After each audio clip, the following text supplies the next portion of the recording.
module? Opo. Sounds ng S, ano nga? Anong mga letrang A? Isip ka. Katulad ng ganito, tingnan natin. Ahas. Ahas. Apa. Apa.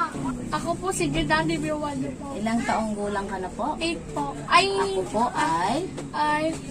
10 10 taong gulang. taong gulang.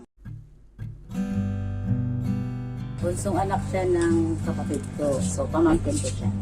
Umuwi yung mama niya from Saudi, OFW siya. So, dito siya pinanganak. So, dito siya nag-stay till now. Kasama ko sila sa bahay.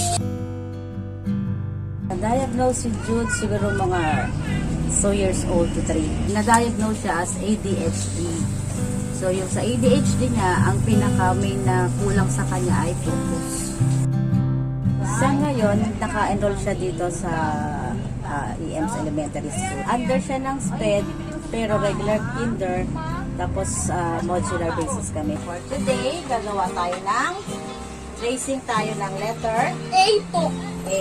Dito A, anak. Ito ay M. M. Very Hindi good. to A anak. Titrace Ito siya, ay and then M. sarili niya na siya ang gagawa.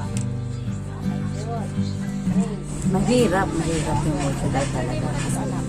Ang module nila ngayon ng mga na-print, dapat colored sana. So, syempre, sabi mo mango, kulay, anong color ng mango? Sa drawing, sa module is black, kasi black and white. Sabi ng bata, black, and black ba ang mango? Mga ganon, kumaga dapat sakto.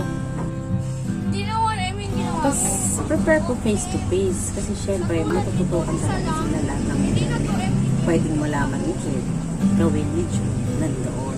Siyempre, kailangan din bigyan sila ng attention, government, kasi part sila ng community natin, lalaki yan.